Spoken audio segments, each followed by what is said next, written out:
What makes the greats great? What makes the successful successful? What makes the brilliant brilliant? Our Tuesday meetups with the celebrities of pharma industry and science are your one-stop shop to all these answers and more. Join us for Pies of Life, an initiative of the Biopatrika Industry Mentorship Program, where we bring your dream mentors to you.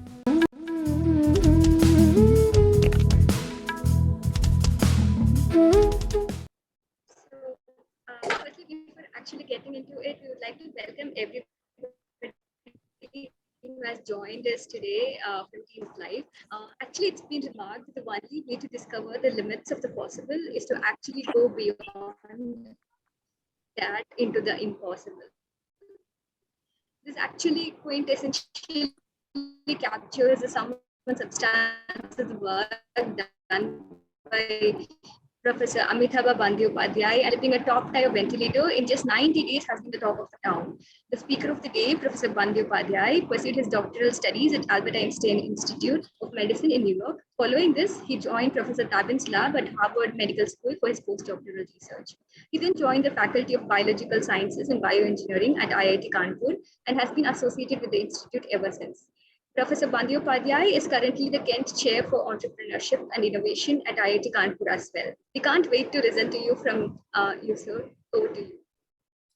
Thank you, Parvati, for a very kind and crisp introduction. Yeah, let's. I have titled it as "Building Your Own Startup." So, in a different context, when I was giving this talk, our current director, Professor Kandikar, said that you should not give that talk. That talk I should give, because I have started a startup and ran it for 3 years. You help startups, so you should title your talk "How to Help a Startup." Anyway, I guess we will get to hear both in a way. So the introduction has already been given, and I would like to believe that the capacity in which I am presenting this talk is as a member of the National Startup Advisory Council, which sits with the Commerce Minister, and my job description is to promote startup and startup ecosystem in the country. So that fits the bill here. As Parvati mentioned, that I am an active researcher. Monday, Wednesday, Friday, I am a bone biologist, and I ask absolutely fundamental questions in developmental biology. So that is very far from translational research or making money or developing products. But on other days, I do tend to the technology business incubator of IIT Kanpur. And we are extremely proud of this technology business incubator. I do not think that there is any other institute-based technology business incubator that has 5 national icons incubated at present in the incubator. I will take you through it. So the first one, you are seeing a tweet from Indian Railways. So one of our companies called MLIT 18 that has developed hardware software combo to completely automate the inspection of a locomotive engine after it's run. So you can imagine that between 2 successive runs, a loco engine must be inspected, and if there are any problems, must be fixed, or else there will be accidents.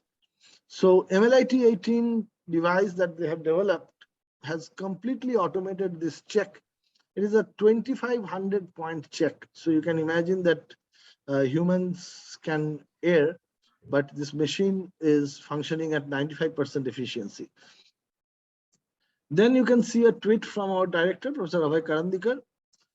This is when our Prime Minister, Sri Narendra Modi, inaugurated the Kashi Vishwanath corridor.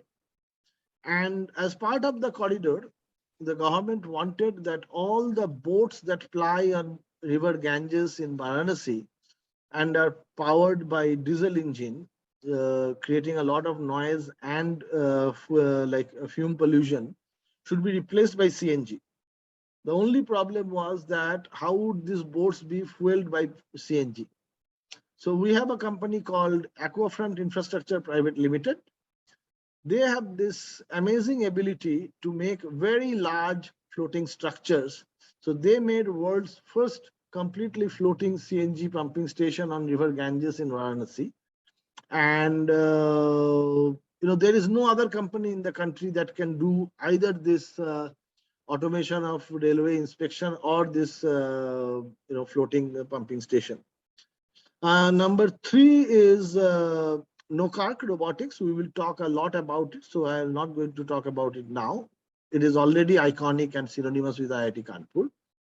And you can see this Swasa N95 grade mask that all of us use at IIT Kanpur.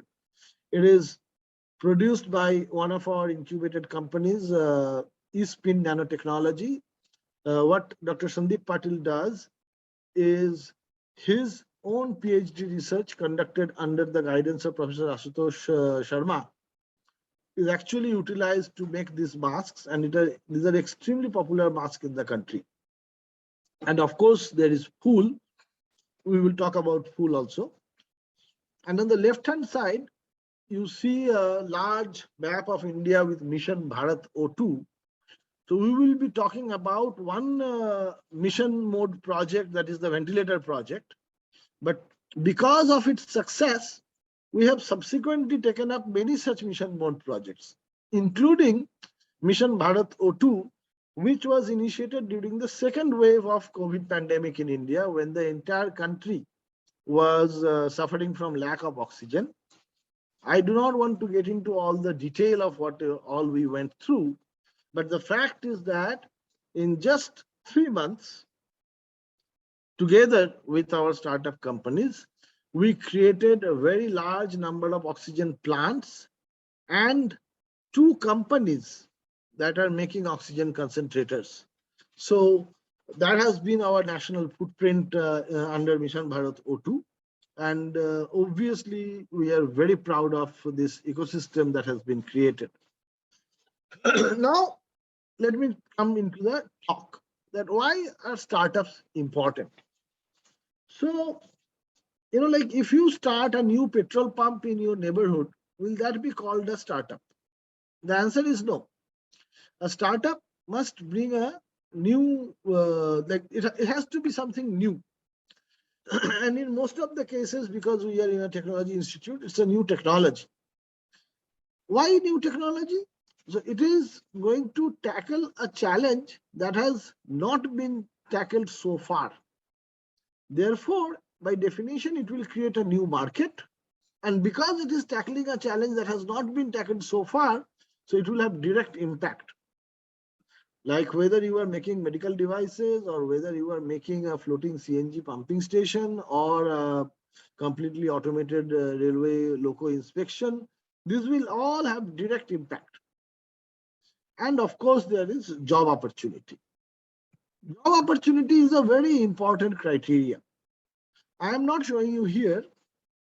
Between the data from the US between 1970 and 2015 was that 85% of the jobs created in the US are not by large corporations, but by companies that employs 15 or less people.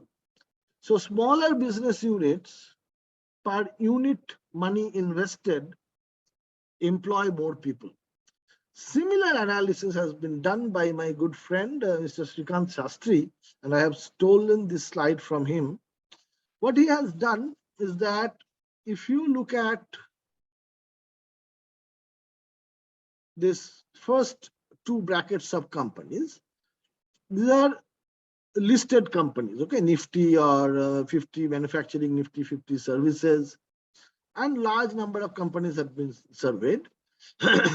Looked at what is the market capitalization of the company in in terms of crores of rupees, and what is the size of the workforce for that company. So if you divide it, you get a number called jobs per crore of capital deployed. it is around 0.83 or 0.68, depending on whether it is manufacturing or it is services. But if it is a startup, then particularly the angel funded bootstrapped startups, they create up to 40 jobs per crore of capital deployed. Even the small ones, they will create 3 to 4 jobs. Therefore, if you want to tackle the problem of unemployment in the country, increasing the number of startups will be a very effective strategy. It will mitigate simultaneously existing societal problems, create new jobs. Most of the time, it will bring in white collar jobs and less pollution and all of that. So startups are very, very important for India. Now, is entrepreneurship new to our country? The answer is absolutely not. I do not know if you have heard this lecture from Mr. Shashi Tharoor, Dr. Shashi Tharoor, where he mentioned that India used to be the finest shipbuilders pre-independence. In fact, Indian ships were so good that the British had no option but to destroy the Indian ships both in UK and in India so that British shipbuilders could get business. Why was it that India was making such fantastic ships? Because India was exporting all over the world. And some of its products like chintz, which is from the 16th century in Golconda region, it's a kind of a fabric, was extremely popular all over the world. It used to be a top exported product. Even during the colonial era, one of the mainstay of our independence movement was self-reliance, Swadeshi movement, make your own things. In fact, India at one point of time had a GDP share of 23% of the whole world. And when the British left, it was around 2%. Okay, so that is the effect of colonialization. But post-independence, we sprung back and created some outstanding companies. And see, like these were startups in 1960s, 70s, 80s. But today, that they are, mainstay of Indian economy. They serve the country in so many different ways. And then there has been another wave in last 5 to 10 years. And that we have created some 80 plus unicorns in last 2 years. And these unicorns, meaning each of the company having a valuation of more than $1 billion. Okay. So how does this Indian startup scenario look like today? If you go through it, there is a very large number of startups in the country, approximately 10,000 startups. But the problem is that majority of them are in the services sector. Their business is to increase the business efficiency, not necessarily producing new manufactured products. And such businesses, they see, once you have demonstrated how the efficiency can be increased, someone else can try to copy it. To prevent that copycats, what they need is enormous amount of investor money to create a monopoly in the market. But then the amount of investment is so much, and particularly in India, the business efficiency creation is so limited because already India is a very, very cash sensitive, price sensitive market. So there is only so much you can improve upon the efficiency that many of them may not succeed in the marketplace. And those of you who are keeping tab on Paytm or Zomato or Nykaa IPOs, you know what is happening. And in terms of funding, I can tell you, this is the data that I got from the National Startup Advisory Council. In the last 10 years, 99.4% of all funding into startup ecosystem went to the Paytms and Zomatos and Swiggies of the world, and only 0.6% went for manufacturing companies. And as a technologist, as a professor at IIT Kanpur, and as a technology business incubator, director, I feel that if we do not manufacture products, use cutting edge technology, we will not be able to become self-reliant.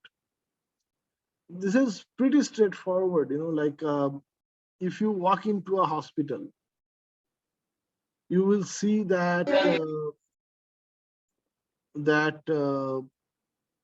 all the medical devices that you will see in the hospital are actually imported. So if there is a supply chain disruption, or if there is something that the supplier country did not want to supply it to you any longer, you will be in deep trouble. The Ukraine-Russia war is kind of an eye-opener, that how different kinds of sanctions are being imposed on Russia. Imagine if Russia did not have its own way of coping with things, it would have collapsed. So we need to become self-sufficient. I'll come back to that a little later. What we are trying to do today now is to talk about startups and how the startup ecosystem developed. It has developed over years of positive policy making. It did not come about in one day. But the major input has been the science, technology and innovation policy of 2013, which had quite cascading effect. In fact, that was during the UPA regime. During NDA regime, it has only been accelerated, and now the facilitation for startups in the country is an unprecedented level. So with that backdrop, I will tell you about our incubator, which is now known as Startup Incubation and Innovation Center, IIT Kanpur. I call it an ecosystem that converts ideas into products. Why we say that? Because most of the time, the companies that we incubate, they come with just a paper and pencil and an idea. They do not even have a proof of concept. We mentor them on the technical aspect, provide them all sorts of infrastructure to develop their products. And once the product is developed, we help them using our network to take it to the market. That's why we say that it's an ecosystem that converts ideas into products. And we have been fairly successful. Some of you may remember Tejas Kusurkar and Vindan. They have a company called Off-Grid Energy Limited. Off-Grid Energy has created a new kind of battery. And this battery is a zinc gel-based battery, which is as efficient as lithium battery, but much less expensive, and has much more life than lead acid battery, and has a completely green chemistry. Shell found this company to be so interesting that they have invested $3 million in the company. It does not come to many of you as a surprise that we have some outstanding drone companies. IIT Kanpur Aerospace Department is very good. We have our own airstrip, our own wind tunnel facility. So we have some outstanding drone companies, and that have actually served the nation during its crisis hours, when there was a flood in Uttarakhand, NDRF drones were pressed in action by NDRF for search and rescue mission. Now the entire country is being mapped by Survey of India, and drones by our companies are being used for that. They also delivered vaccine in difficult to reach places. AIPL, the same company that has made this floating CNG pumping station, also made the structure for a dry dock and a wet dock for SpiceJet, which operates seaplanes in Gujarat, okay, as part of the Bharatmala project. And before AIPL could create this structure, SpiceJet has had no option but to fly the aircraft to Maldives for servicing. So imagine the impact that was created on the company's balance sheet once this floating structure was created in the country itself. Now, startups, on an average, 90% of the startups fail, and 10% of the startups fail in their first year. If you compare that with IIT Kanpur data, it is 59.4% of our companies are successful.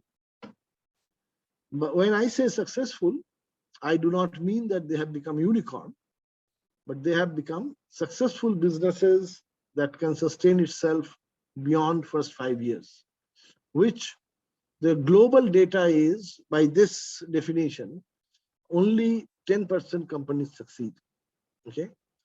Now, why is it that companies at our incubators succeed at such a high rate? First of all, we have a very tight scrutiny of the idea. Then we look at the team very carefully.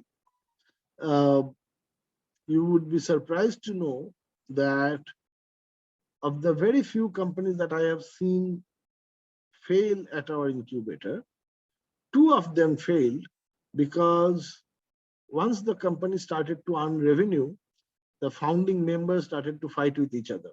They started to suspect that the partner must be a thief and stuff like that. And therefore, team is very, very important. Business model is very critical. Sometimes you have a fantastic product, but you are trying to chase the wrong customer. I'll give you an example. There was a company that developed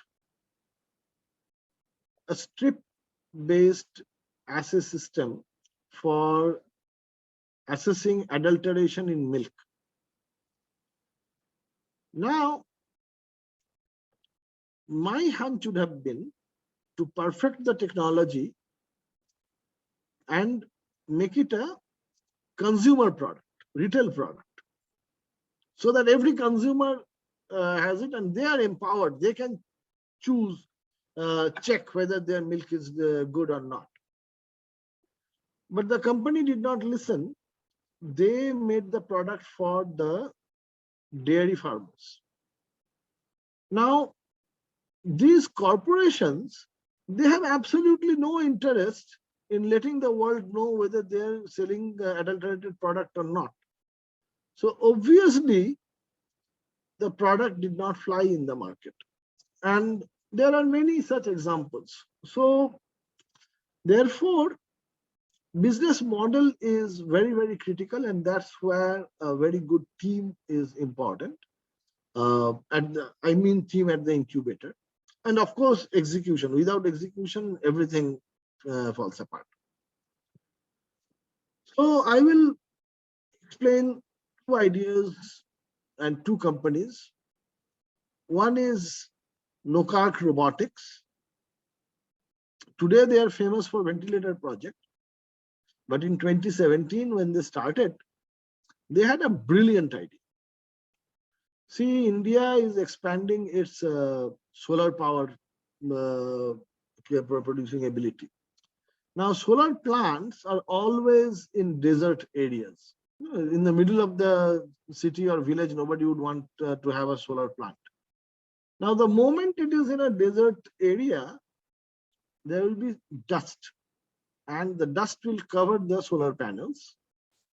And dust-covered solar panels will have less efficiency of electricity generation. Now, if you want to clean the dust by employing manpower, your production cost will go up. If you want to clean the dust using water, the whole purpose of creating clean energy will be defeated. So they came up with a robot that could clean the solar panels, miles and miles of solar panels. The robot will jump and hop and clean it without using any water.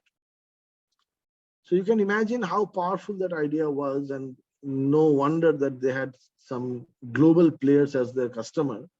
But then, pandemic happened, that business slowed down, ventilator project came, they succeeded brilliantly, and it's a different story. Now they do not sell the solar powered robots, but the idea was very powerful.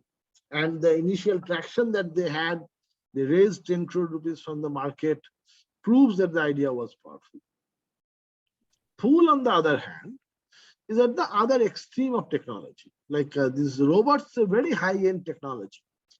Pool comes up with a very simple idea that we offer tons and tons of flowers in our temples every day, and the next day the flower becomes waste product. They take those waste flowers and, in our technical jargon, we call them upcycle them to make all sorts of products. So they are solving a typical Indian problem, but the product is globally accepted. On this side, Nikhil and Harshit are IIT Kanpur graduates.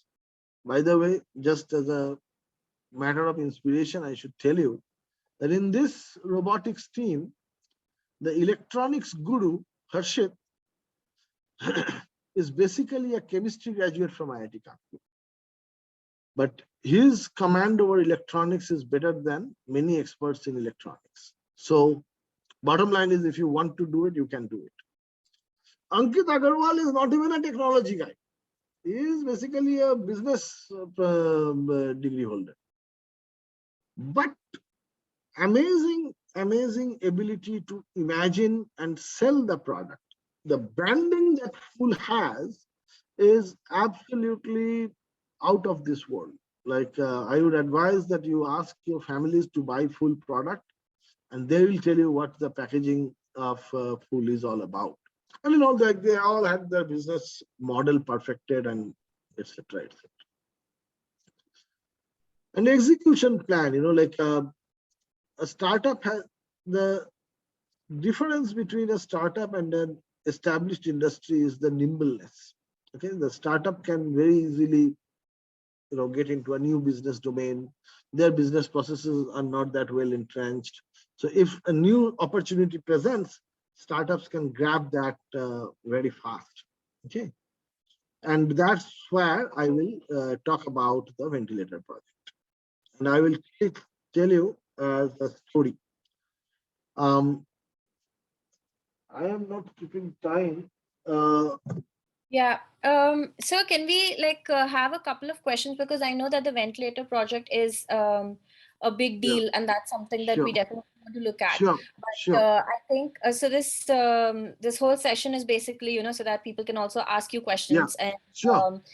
so, I mean, please raise your hands and introduce yourself to the speaker and ask your questions. And while you think up your questions, if you haven't, I want to ask you. So you said that Nokak moved from, you selected them because of the solar panel project, but then you let them move on to making ventilators. And I understand that that's the need of the hour. But is this also something that you promote your other startups to do? What if it's not need of the hour, but you selected them for something else and you feel something else is more important? So is the transition something which is accepted? Yeah. So 2 examples.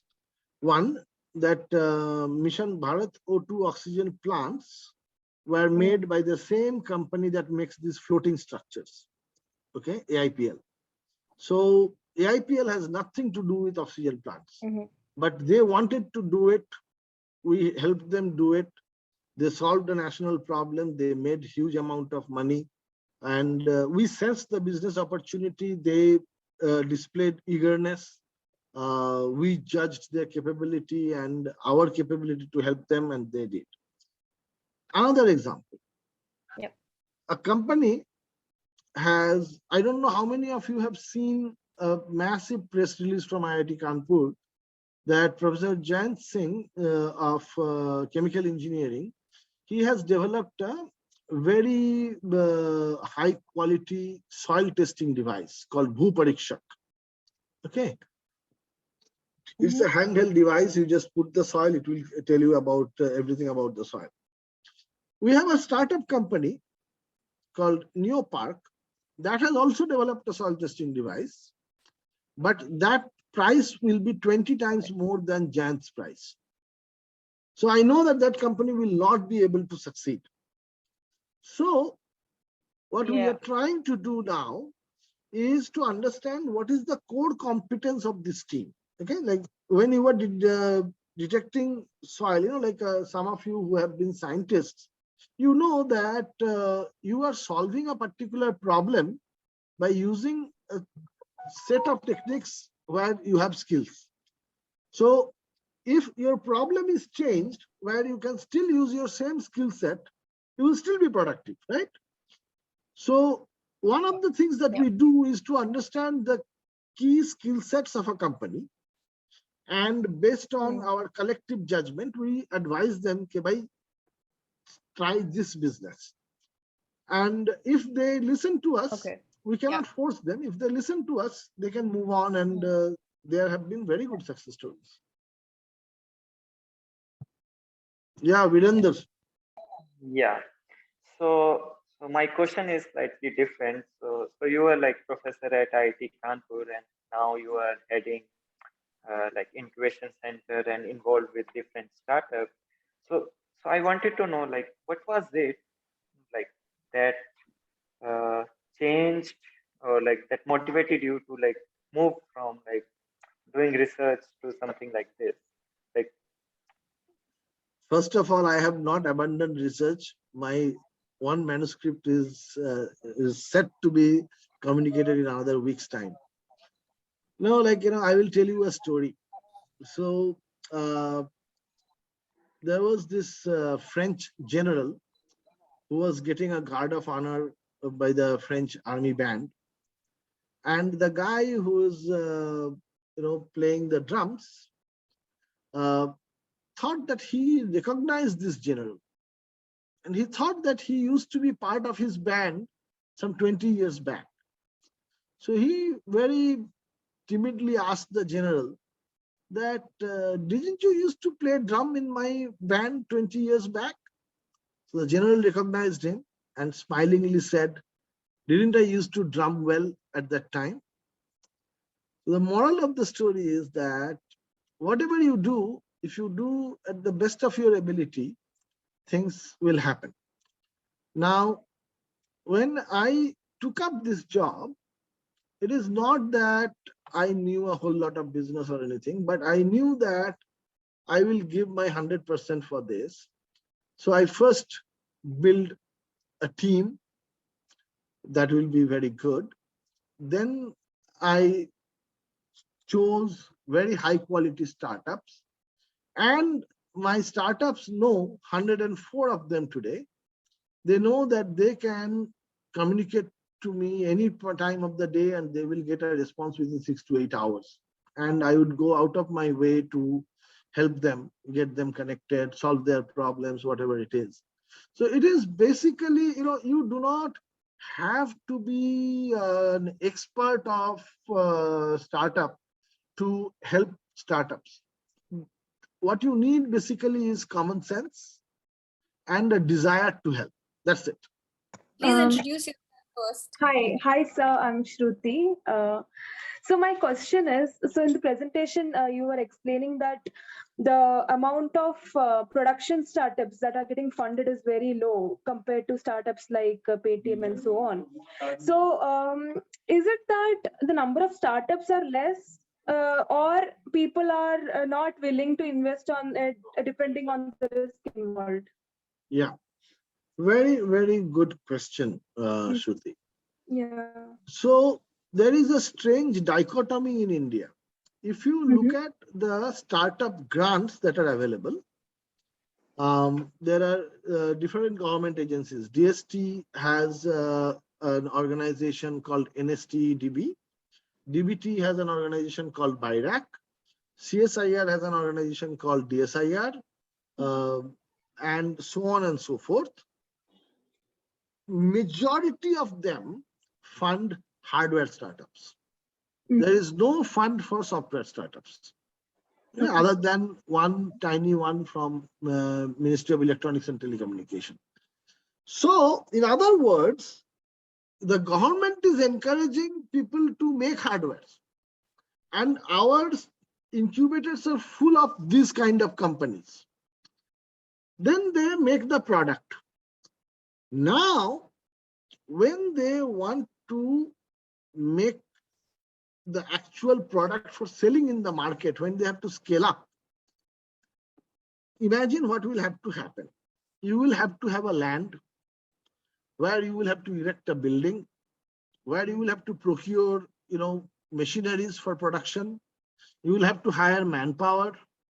So even before you have sold your first 500 units, you will need an investment of anywhere between 10 to 50 crores. Now, this investment cannot come from the government machinations that I talked about. Those are 10 lakh, 15 lakh, like that.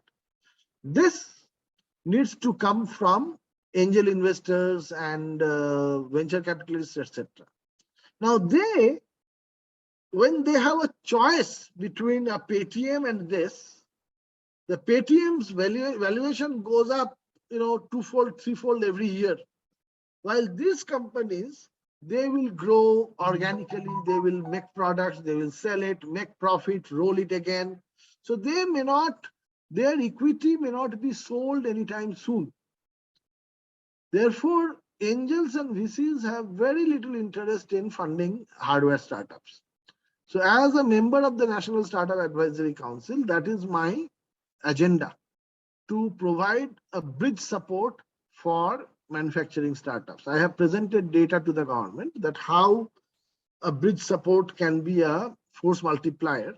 So yes, the reason the number, like the percentage of funding to hardware startups is very less is because of this dichotomy in the Indian system. I guess, but yeah, yeah.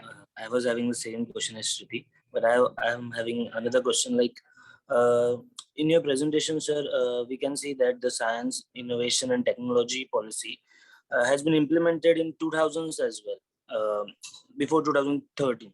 So, what was the impact of 2013's policy than 2000's policy? Is there any like people involving in the business or any technology advancement?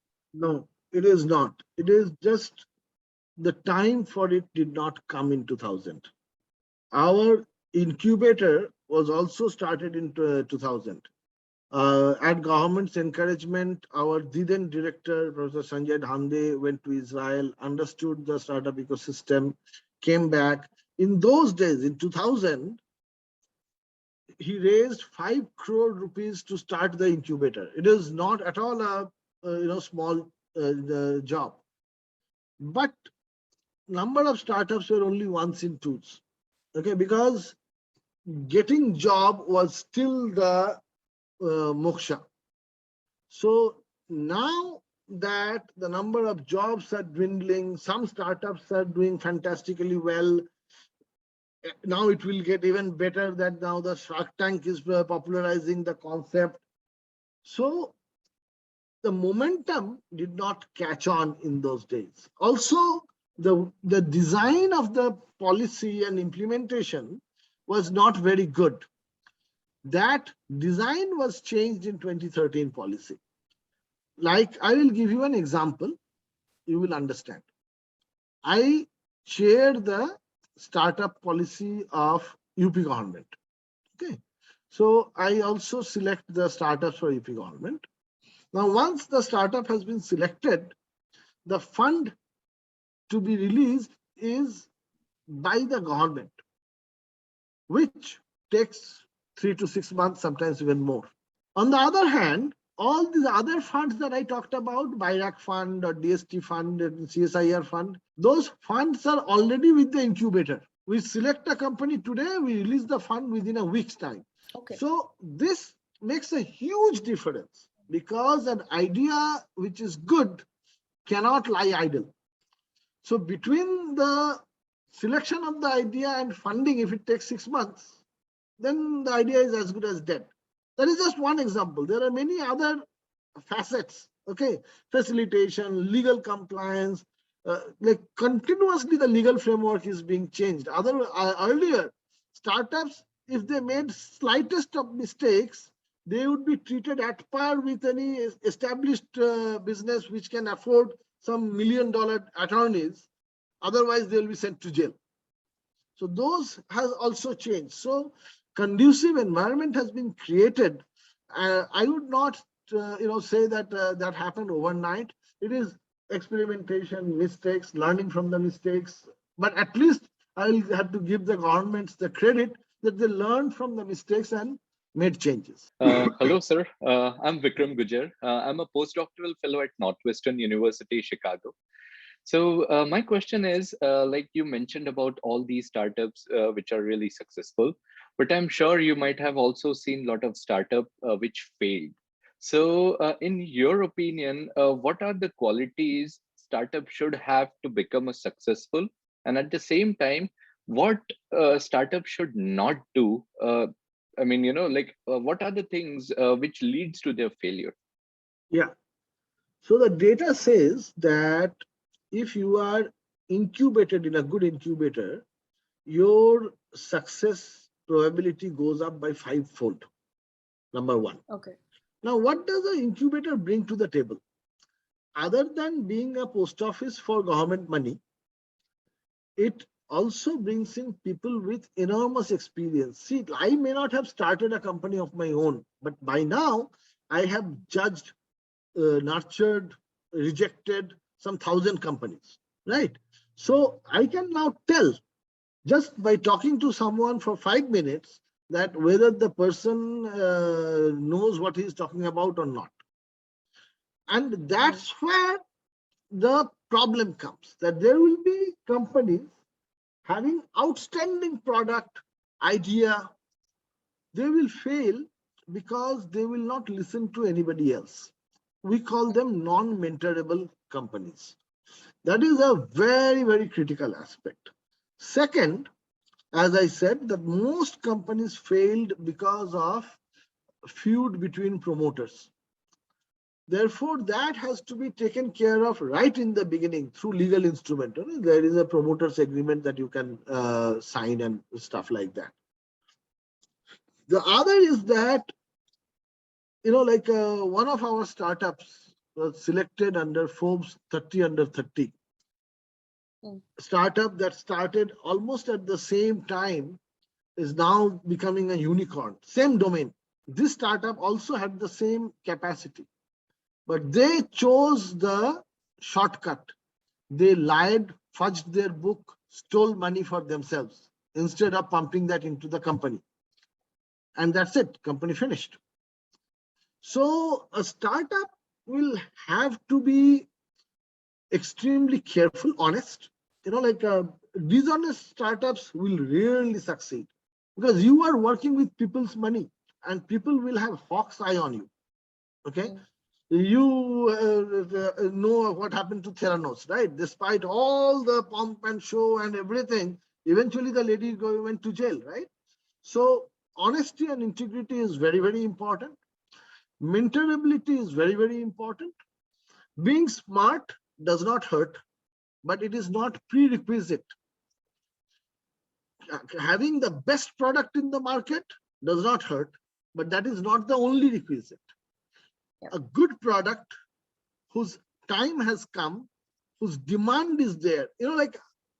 Many startups tend to do what us researchers do. What do we do? Because we have no problem in our lives. So we make up problems and solve them and give PhDs. So some startups also do the same thing. They think that they know the problem and they will come up with a solution. Sometimes they will first come up with a solution and then they will try to find which problem it can solve.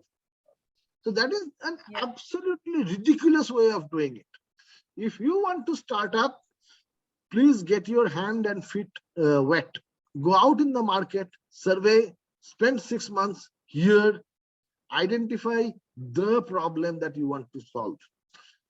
In my opinion, identification of the right problem is 50% of the game. Once you have identified the problem, the solution is not that complicated. Often, the most successful companies, they are not the ones making most complicated products. Just survey, you will see that this is high tech, but not impossible tech.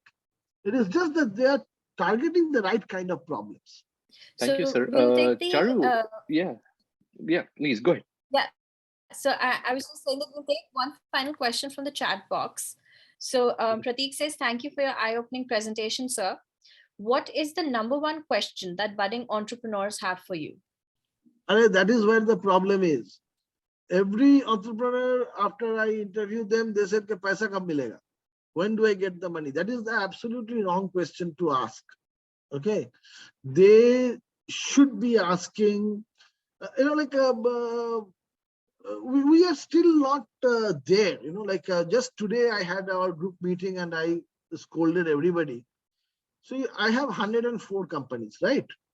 And these are all very good companies. I will, if I have the time, I will show you. Today, as opposed to Virender worked at the incubator for some time. Virender, if you remember, we used to rarely get companies applying for incubation. Right. Today, every month, 100 companies apply.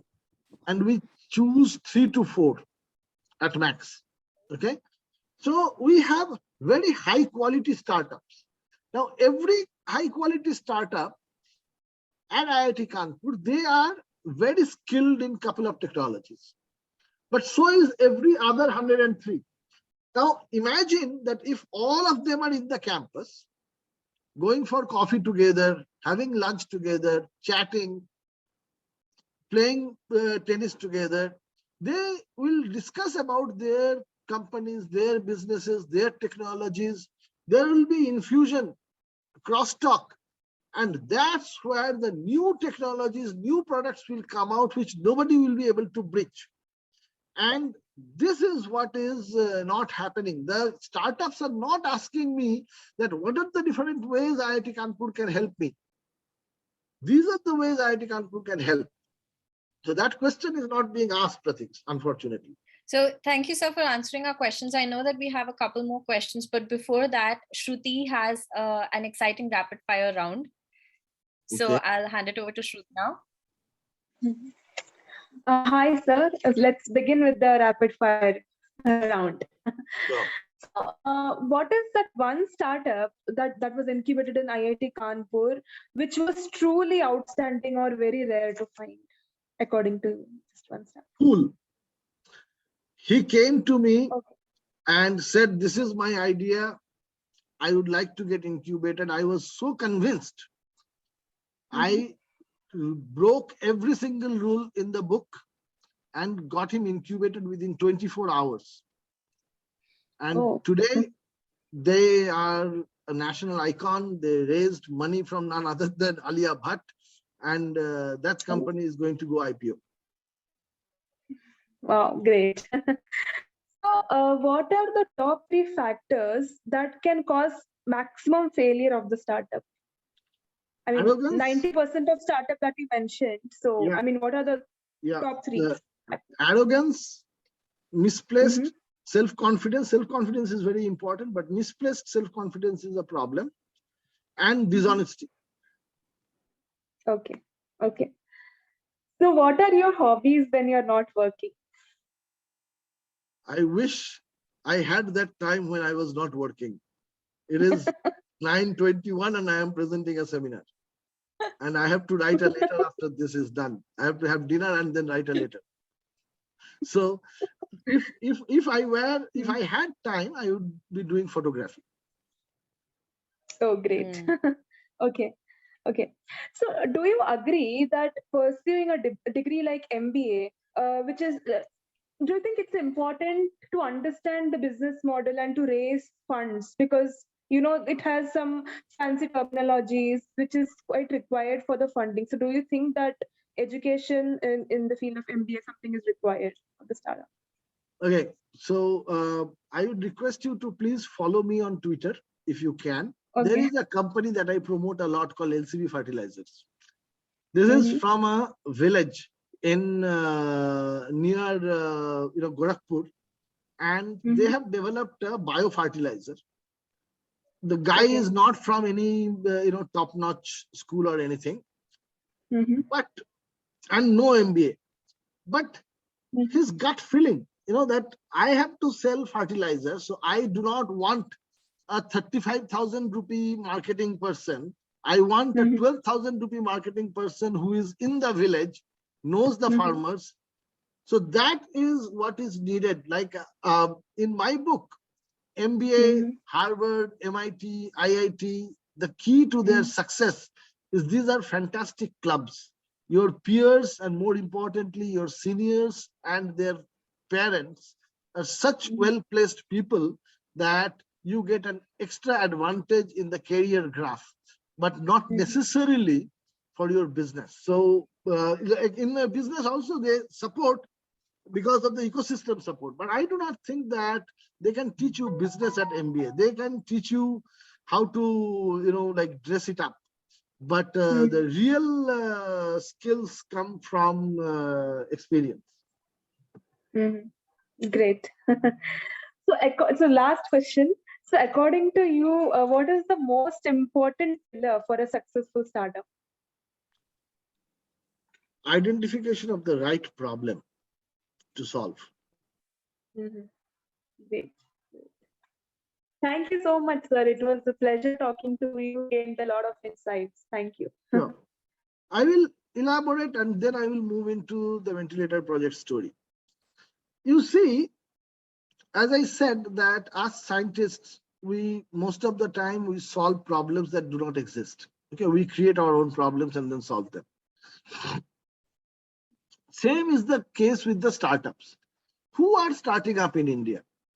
Majority that are starting up are in these elite colleges, the IITs and IIMs and NITs. What have these people done before coming to the academic institutions? They most likely, I do not want to absolutely generalize, but a good 90% perhaps spent the prior 2, 3, 4 years in some coaching institute, have never seen the sky. So you do not expect them to come to the IITs knowing the society. Then those of you who have been to this kind of institutes, you know that how sheltered a cocooned life you have. So again, you have no idea what the society needs. Now, for a startup, it is essential that you solve a societal problem. So therefore, Indian startups were not really solving real problems. Like the if you leave Paytm out, the Flipkart or Zomato or Oyo or whatever, these are basically copies of existing ideas. These are not original ideas. Okay. All changed during COVID. Why? Because the problem statements were screaming out of the newspaper front page. We need ventilators, we need PPE kits, we need masks. When the problem statements were obvious, the technology was not a barrier. Even with acute, supply chain crisis, financial crisis, movement restrictions, people did come out with the solutions. Our COVID battle, we fought all by ourselves. There was no scope for any import. So when the problem statements are defined right, I think then the startup will succeed. Yeah. So let me tell you the ventilator story. Okay. It's a very, very inspiring and emotional story. So on 16th March, Prime Minister released an appeal that COVID is coming. We are grossly underprepared. we need all these products. So I sent it out to all our incubated companies. Some made hand sanitizer, some made masks, some made face shields, etc., etc. Noka Robotics said that they want to make ventilator. And I am not kidding. I actually asked them, have you ever seen a ventilator? They said no. But it is an electromechanical device, just like our robots. So if someone explains to us what is needed, we will be able to make it. Now, because I am a biologist and I have been running the bioincubator for quite some time, I have very good network with doctors. So I called Dr. Deepak Padmanabhan and 2 other doctors for a meeting. And the doctors unanimously told Noka Robotics that you either make an ICU ventilator or you don't make any. Don't waste your time. This is very important because if you look at the newspapers from those days, every other organization was making ventilators. That included the Marutis and Fords and all these high-end companies. Mahindra and Mahindra announced that they have made ventilator less than 10,000 rupees. What they did not understand is the technical difference between an ambu bag and an ICU invasive ventilator. There is a huge technical difference. And for COVID patients, only an invasive ICU ventilator would be useful. As a result, all these other efforts that were made went in vain because Government of India did not allow those to be used. So that was the first thing. But then the Noka team got really nervous. As I said, they have never seen a ventilator, invasive ventilator. They thought that some tube will be inserted inside and some surgery will be required. They developed a real cold feet. Just 2 days, okay, 24th to 26th March, I had, to cut the long story short, I scheduled a meeting of this team with a professor in University of California, Santa Barbara, who was helping others in developing ventilators throughout the world. This team, when met with him, he was trying to convince them to, make an ambu bag. It is fast and easy. They said, but our doctor mentor said that we should only make an ICU ventilator or we should not. So he said that, yes, that is correct, but it is a very difficult one to make. Then Nikhil pulled out a prototype from under the table and said that, we have assembled something in last 48 hours. Would you please check? And gave the demo of a functional ICU ventilator, and the doctor was so impressed. Said, Amitabh, you have the right team, just run with it. To further elaborate, this is where the genius is and the determination. So imagine the whole country suffering from lockdown. Koi bhi dukaan khula nahi hai. They needed a pressure sensor. How did they get it? They had access to a friend who has a hobby store for engineers. They make parts for drones, and drones use pressure sensor for altitude measurement. So they got that pressure sensor. They used pump from aquarium to use the air pump. So with that, they set it up within just 48 hours. Yeah, Amitabh, sorry, this is Narendra Chirmule. I'm sorry I joined so late. We are running a little tight on schedule because if you can wrap it up in a few minutes and we can. I will do that. Yeah, I'll do that. So then, we created a task force that, it was easy for IIT Kanpur. In the team, we had 2 Padma awardees and who is who in the medical device industry, and a solid IIT Kanpur young team, everything we had. In fact, we also had the global R&D head for Stryker Corporation. This team, the job was done like this. This team would do everything else. Only engineering will be done by the Noka team, Harshit, Nikhil, Tushar, etc. And the rest, who will do the manufacturing, where the money will come from, how will the supply chain be managed, everything was done by the mentor task force. Wow. To cut a long story short, in just 90 days, from 23rd March to 1st July, we actually installed our first ventilator in a hospital. Okay. And then during the second wave, the quality of this product was so good. It was known by word of mouth. During the second wave, this company scaled up from 10 ventilators a day to 100 ventilators a day. In 2 months' time, they made a revenue of more than 150 crores. Okay, so that is what it is. I have told you about all these other manufacturing things that we have done. COVID really made us mature as an ecosystem. We are really trying to become a manufacturing innovation hub. We are pulling together all our resources like the BSB department. Now we have our own medical device prototyping facility, electrical testing facility, an animal house, imaging facility, bioincubator, flexi center. Everything is being brought to the table, along with very carefully selecting the innovators, a community-based approach, institutional support. We are the only institute in the country who gives complete access to any of its infrastructure to our incubated companies. Alumni Connect. I am connected to more than 100 alumni in person, though I am not an alumnus of this institute. I have enormous government connect, industry connect, massive investment. Yeah, I have to say thank you, Professor Bandyopadhyay. It was really eye-opening. I also should mention that you have co-authored a book called The Ventilator Project. It's available on Amazon.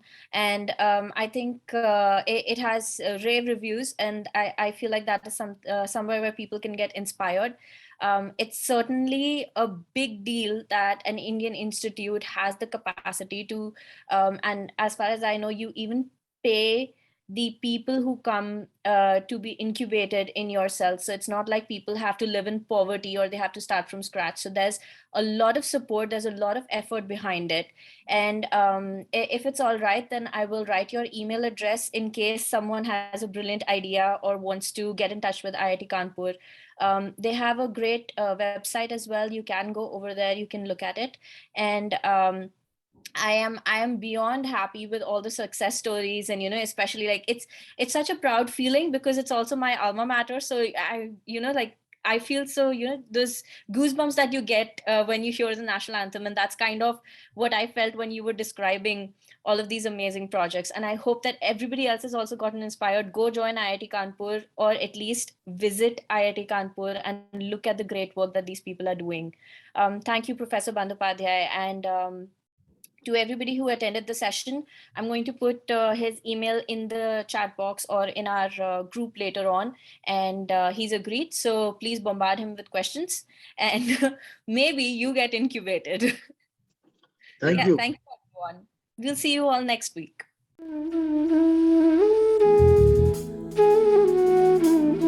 A network should last a lifetime.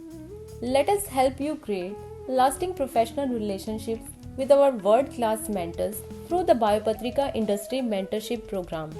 A strategic guidance program unlike no other, full of expert interviews, industry internship opportunities, CV writing, inflection point analysis, life maps, and of course, the gateway to your dream career. For a limited time only, all our services are freely available for you, as we truly want you to succeed.